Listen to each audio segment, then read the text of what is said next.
abordons maintenant le Soudan du Sud. Le Conseil de sécurité de l'ONU a menacé jeudi les factions belligérantes dans le pays de sanctions si elles ne parvenaient pas à mettre fin à la guerre civile qui ravage le pays depuis 4 ans et demi. La résolution présentée par les États-Unis a été approuvée par 9 des 15 membres du Conseil de sécurité. Les 6 autres se sont abstenus, notamment la Russie, la Chine, l'Éthiopie, un autre acteur clé des efforts de paix dans la région.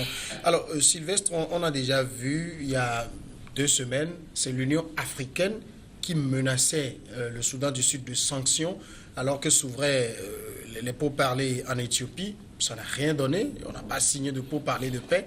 Et aujourd'hui, le Conseil de sécurité menace. Qu'est-ce que ça va changer? Rien. Rien, parce que je me dis que le pourrissement de la situation profitait à certains. Ça, il faut le dire, parce que depuis 2013, je crois, depuis 2013 que cette guerre-là a déclenché, je vous dis, il y a eu tellement de promesses de sanctions. Que je parle de promesses de sanctions ou de projets de sanctions. Et là, à un moment donné, je me demande si les Occidentaux ont réellement envie que cela prenne fin au Soudan du Sud, parce que lorsqu'on doit encore voter une résolution et que certains, comme un poids lourd comme la Russie, qui se met, qui s'abstiennent, donc je ne sais pas ce que les gens ont derrière la tête. Donc, à un moment donné, je me dis, vous voyez, donc, prenons juste l'exemple donc de la Corée du Nord. Si nous prenons la Corée du Nord qui voulait avoir une arme nucléaire, l'arme nucléaire, tout, il y avait un tollé général, il y avait tellement de pression. Aujourd'hui, le jeune est en train donc de revenir sur sa décision et de faire presque le jeu, même si il tente encore de tenir tête aux Américains, il veut faire presque le jeu des Américains. Là, ça veut dire que les sanctions ont marché. Mais au Soudan du Sud, un petit pays qui a eu son indépendance il n'y a pas longtemps, en 2011, en juin 2011, et puis ce petit pays-là, les gens veulent quand même profiter donc des ressources, du pétrole et tout, et là on a presque créé du bordel. Je vous dis, au niveau de l'ONU dépense tellement dans ce conflit, mais qu'est-ce qu'ils sont en retour? On veut juste fragiliser et Béchir, de l'autre côté, on a créé ce petit État-là, et finalement, personne n'arrive à contrôler. Et comment Riek Machar et puis comment Salva Kiir, mais ces 2 éléments-là ne peuvent quand même tenir tête aux États-Unis si réellement les gens ont envie que ça finisse. Mais je veux dire que ça, les gens profitent de cela pour faire du commerce. Il y a les armes qui vont circuler parce qu'il y a certains, les États-Unis parlent d'embargo sur les armes, donc ça veut dire que réellement derrière les gens vendent des armes. Donc ça veut dire que finalement on veut que la situation qu'on reste dans le pourrissement pour certains profits. Donc en 2015 ou 2016, il y avait quand même un projet un accord de paix. Ça n'a pas marché. Aussitôt, ils sont sortis donc de la salle et puis ça a encore repris. Donc je me dis aujourd'hui qu'il y a des gens qui sont là tapis dans l'ombre, qui tirent les ficelles, et puis là, devant la parole de tout le monde, on fait des déclarations, on fait des projets de menaces et tout, mais bon, ça ne marche pas. Dominique, c'était une erreur de pousser les Sud-Soudanais à créer le Soudan du Sud? En réalité, s'il est vrai que les États-Unis ont voulu fragiliser Béchir, le président soudanais Omar Béchir, mais aujourd'hui ils ont créé un monstre. Il est vrai qu'ils comptaient sur les ressources que dispose ce pays, notamment le pétrole.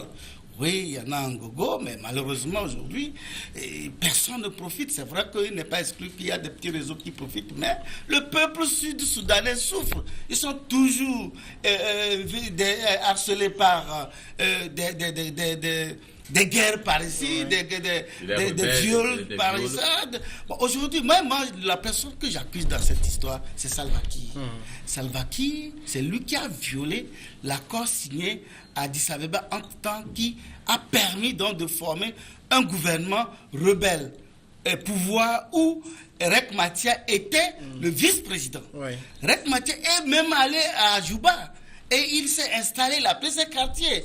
Mais je vous dis que je crois 1 ou 2 semaines après, le chef d'état-major de l'armée régulière a lancé une attaque contre la résidence. Oui, parce que le gars ne voulait pas aussi désarmer. Il veut non, venir là. Il a dit, avant, c'était un processus. Et le processus, selon l'accord, il était question qu'il sera au départ gardé par ses hommes. Ensuite, on va procéder donc à l'intégration de ces militaires dans l'armée régulière et former une armée nationale. Et donc, c'était le processus qui n'avait même pas démarré quand, rapidement, heureusement que lui, il a su choisir une résidence un peu proche d'une forêt où il a pu se faufiler dans la forêt pour partir. Mais sinon, aujourd'hui, il devait être... Bon, peut-être les autres ont pensé qu'on le liquide et puis la rébellion n'existe plus. Mais aujourd'hui, même si on l'avait liquidé, ce lieutenant devait tenir tête. Et d'ailleurs, ça veut dire puisqu'entre-temps, il a été évacué en Afrique du Sud pour se soigner. Bon, et actuellement, je crois qu'il est de retour, mais il sera au Soudan. Et donc, c'est ce lieutenant qui tient tête à l'armée régulière, à Salva Kiir et sa troupe. Donc, moi, je crois que le meilleur embargo qu'on peut prendre, c'est contre Salva Kiir lui-même.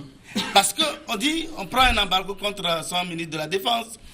Ministre de la Défense, ça impacte, ça rime à quoi? Rien. Donc, il faut qu'ils reviennent sur l'accord qu'ils avaient signé et relancer le processus en acceptant une intégration réelle des deux forces armées. Et là, je suis sûr qu'ils peuvent... Parce qu'il y a un problème ethnique aussi qui est réel là-bas. Justement, il y a deux ethnies qui s'affrontent également. Donc, il faut réussir à les amener, former un gouvernement d'entente ou d'union, selon ce qu'on peut donner comme titre. Et je crois que avec l'appui des Occidentaux ou bien avec l'appui des partenaires, on peut les aider. Et l'embargo, le vrai embargo, je dis, mais, au lieu de dire que bon, on décrète un embargo sur les armes et le pétrole.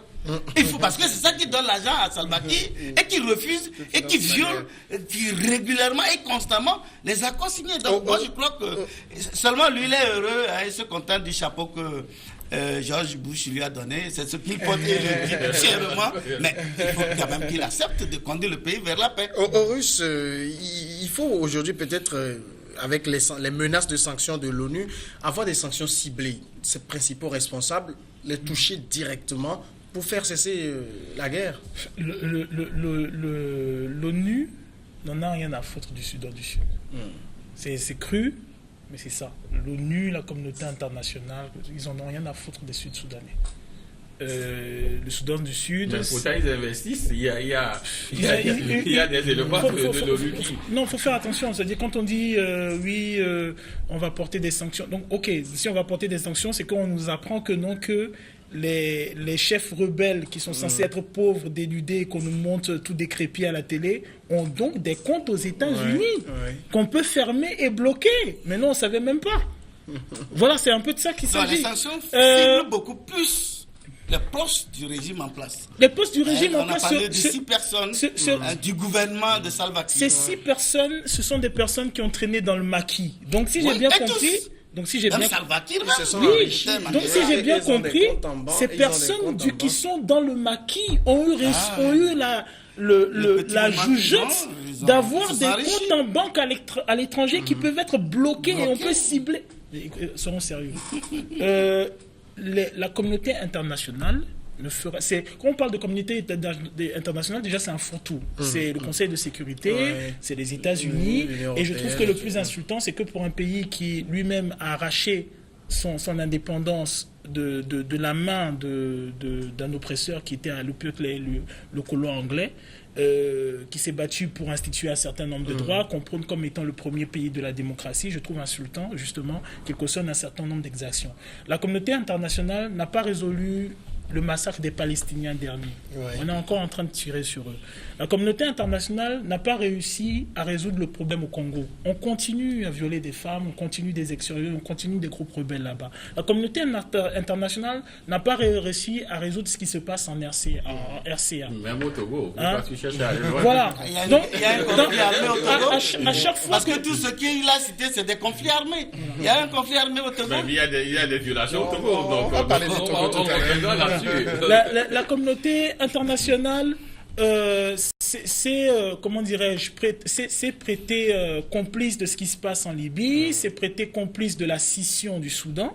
C'est un problème qu'on a. Si elle a un tel pouvoir. Mais leur parrain, c'est les États-Unis, ils l'affirment. Mais justement, je pense que peut-être même c'est ce qui est intéressant avec Trump. C'est que Trump, au moins, laisse les gants et montre clairement que lui, il s'agit des intérêts américains et d'un positionnement américain. Donc, si c'est cela, quand on parle maintenant au niveau de la politique internationale, qu'on puisse avoir la franchise de dire les choses, d'appeler les choses par leur nom. Ce qui se passe au Soudan, ce n'est que comment dirais-je, le fruit de ce qu'ont voulu les Américains. C'est la raison pour laquelle un certain nombre de pays ne s'en mêlent pas, parce qu'on comprend que non, ce sont les intérêts américains qui sont en jeu. Considère-t-on la population soudanaise ? Cette population est sous un monticule de richesse, mais je suis persuadé que c'est comme ce qui s'est passé quand on avait l'État islamique. Ouais.